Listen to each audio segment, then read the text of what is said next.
falar sobre desfraude. Gente, o autismo é um transtorno de neurodesenvolvimento e com isso a gente tem algumas dificuldades nesse processo. Algumas crianças podem até ser super tranquilas esse processo de desfraude, mas para outras pode não ser tão simples assim, né? Então, é necessário desenvolver uma estratégia, principalmente quando as crianças têm baixo repertório de comunicação, a gente vai ter que desenvolver uma estratégia para esse processo de desfraude.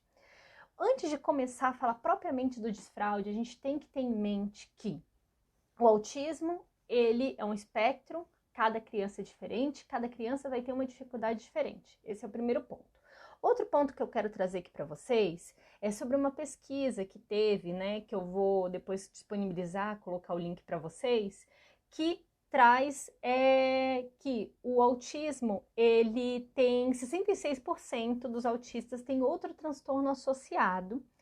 E dentre desses transtornos, né, tem TDAH, 81%, TOD, 46%, transtorno de ansiedade, 42%, transtorno de humor, 8%, e que 59% nessa pesquisa tinha um QI abaixo de 70. Então, ir ao banheiro para fazer cocô, fazer xixi no vaso é um comportamento aprendido. Então, a gente precisa ensinar para nossa criança. E ela passou uma vida inteira fazendo na fraldinha. Então, não é fácil isso, não é simples esse processo. Principalmente quando as crianças têm baixo repertório de comunicação, que vai ser o foco aqui desse vídeo. Então, gente, vamos começar aqui. Eu fiz até uma colinha para ir bem certinho os passos, né? Primeiro passo que a gente tem que ter quando a gente começa nisso, gente, é não se importar muito com a opinião dos outros. Por quê? Vai ter muita gente colocando o dedinho na cara da mãe, falando: seu filho já tinha que desfraldar, já tá tarde demais, você tinha que ter feito esse desfraude antes. Por exemplo, quando a criança já tá com 5, 6 anos, e a mãe quer desfraldar logo porque não aguenta mais as pessoas apontando. Mas às vezes essa criança ela não tem os pré-requisitos para esse processo de desfraude, né, gente? Então, o primeiro passo, antes de a gente pensar no desfraude e tudo isso, é não se ligar para a opinião dos outros e saber que é um processo que pode ser longo, que a gente vai ter que montar estratégias para isso daí. Então, eu tô falando tudo isso com base nas estratégias que eu, meu esposo, junto com os terapeutas, fomos desenvolvendo, né? Então, o primeiro passo é a gente entender sobre reforçadores, é o passo 0. A gente tem que entender o que motiva nossas crianças, o que faz elas ficarem felizes, o que elas gostam, o que faz aumentar a frequência de um comportamento. Então, por exemplo, se sua criança ela gosta de brincar com um brinquedinho é muito reforçador para ela. Eu vou pegar os brinquedinhos do meu esposo. Ele tá aqui na live. Vai ficar danado comigo, mas tá aqui. Aqui, ó.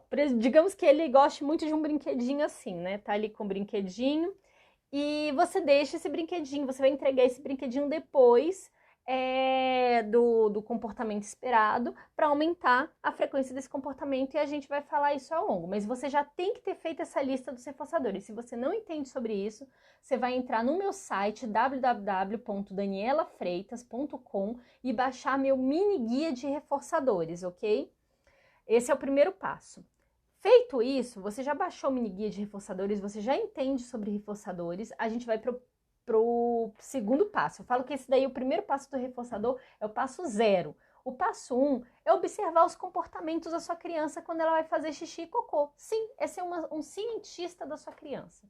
Você vai começar a observar ela em casa. Como é que é o comportamento dela fazer xixi? Você nota que ela coloca a mãozinha ali na fralda, ela vai para um cantinho quando vai fazer cocô, é um cantinho específico. Você vai começar a fazer anotações mesmo disso, coletar esses dados durante alguns dias, quando ela está fazendo xixi, quando ela está fazendo cocô, e observar esses comportamentos dela. Só observar esse primeiro momento, você vai ser o cientista da sua criança observando e coletando dados. Depois, você vai ver os antecedentes desse comportamento. Meu filho, quando ele faz esse movimento do xixi, é logo depois que ele toma o copão de água ou toma a mamadeira, ele começa a fazer isso. Um pouco antes disso, ele já começa a fazer. Então, você anota lá, antes disso, antes de ele começar a fazer esse comportamento de fazer isso daí para fazer o xixi, né? Ele toma um copão de água, ele toma uma mamadeira.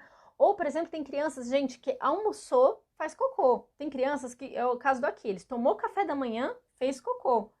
Então, assim, cada criança tem esse comportamento e você vai lá coletar os dados. Feito isso, ok. Passamos pelo passo 0, que é saber os reforçadores. Passo 1, saber, observar qual é o comportamento da sua criança quando ela está fazendo xixi e cocô.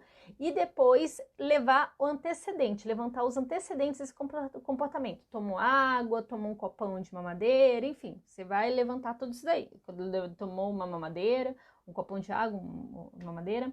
Enfim, agora a gente vai para o quarto passo. Vamos lá para o quarto passo.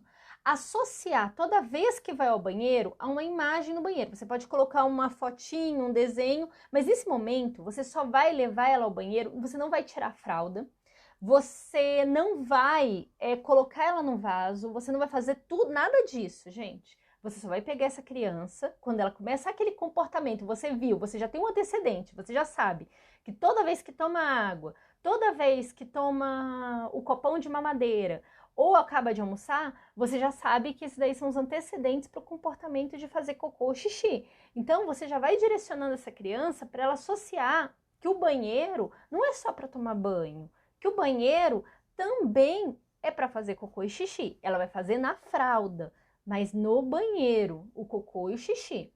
Depois que essa criança já associou, se você viu que o comportamento dela... Ah, e só lembrando, gente, nesse momento que você já está querendo modificar um comportamento, você está pegando a criança, levando para o banheiro, ela fez o cocô, ela fez o xixi ali no banheiro, você vai entregar o reforçador imediatamente depois que ela fez. Ela fez na fralda, mas você, nossa, que legal, entrega o reforçador, deixa a criança brincar e vai, limpa ela, né?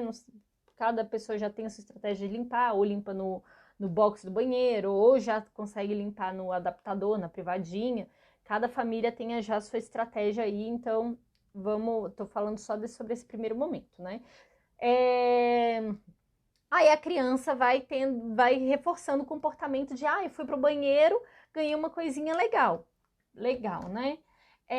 Aí você já ensinou a criança que isso daí. Aí digamos que com o tempo você começa a observar que toda vez que ela começa aquele comportamento, tem um antecedente, tomou água e tudo, ela já tá indo na direção do banheiro para fazer o cocô e xixi lá dentro, mesmo na fraldinha, ok, já tá próximo da gente ir pro próximo passo da criança.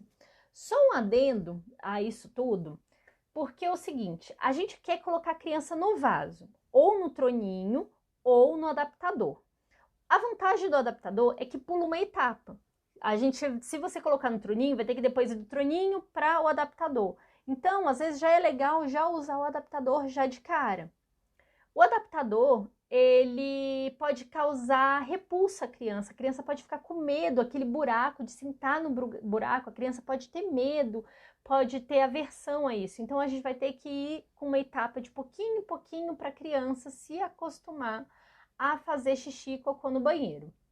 Ok, aprendeu a fazer xixi, já foi ficando menos aversivo, você foi acostumando a criança, toda vez que ia um banheiro você já colocava o troninho, ela fazia o cocôzinho na fralda, o xixi na fralda, mas ela só via o troninho ali perto, sabe? Só a presença do troninho ali, ótimo, bem bacana. Então a gente vai para uma próxima etapa, ela só viu ali o troninho, foi se acostumando com a presença. Sexto passo, fazer as limpezas sempre no adaptador. Então, você vai fazer sempre a limpeza no adaptadorzinho para a criança se acostumando. Isso daí é bem legal também. E sétima etapa é a etapa crítica, gente. É a hora bem crítica, que é quando a gente vai realmente começar o processo de desfraude. Gente, nesse momento, a gente não pode ficar dando passo para frente e para trás. A gente tem que ter muita certeza do que a gente está fazendo. Porque no momento que a gente tira a fralda, se a gente fica colocando e tirando, a gente vai estar mexendo com reforço intermitente. Então é muito, muito complicado. Então, o que você tem que fazer? Do momento que a criança começou a dar esses primeiros sinais, você já viu o antecedente, ela já está acostumada a fazer no banheiro, ela já se acostumou com o troninho, Você vai começar a tirar a fraldinha da criança e colocar ela ali sentada no troninho ou no adaptador e fez o cocô, fez o xixi, entregou o reforçador. Se por acaso não fez, você viu que a criança não fez e a criança saiu ali e logo fez em seguida, ok, gente, acontece, é limpar e seguir a vida, mas o que a gente importa é que a criança esteja fazendo. O importante é vocês anotarem isso, porque se a criança ela não está aumentando a frequência do comportamento dela de fazer o cocô e o xixi ali no vasinho, tem alguma estratégia errada. Tem alguma coisa acontecendo errada e a gente tem que modificar isso daí o mais rápido possível para não causar traumas nem para a gente nem para a criança, né?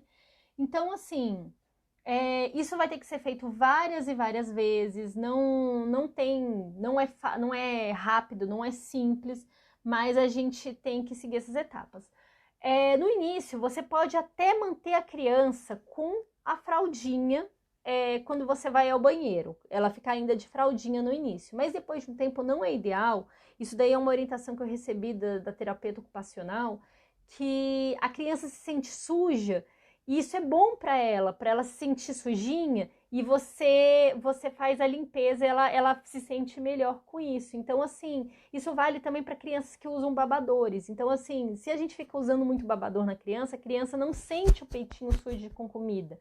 Então, é bom essa sensação para ela ter noção de, ai, não, eu fico bem melhor limpinho, então é melhor eu não jogar o alimento aqui, eu ter mais cuidado. Então, gente, é isso que eu queria trazer para vocês. Vou encerrar aqui. Espero que tenham gostado, né? São dicas muito... Falei muito às pressas. Sobre o guia de reforçadores, entrem no meu site www.danielafreitas.com e a gente vai conversando ao longo da semana sobre isso, tá bom? Eu falei sobre isso porque esse fim de semana eu recebi muito pedido sobre dicas de desfraude no direct. Então eu falei assim, gente, eu tenho que falar sobre isso. Eu falo de vez em quando aqui, mas hoje eu resolvi estruturar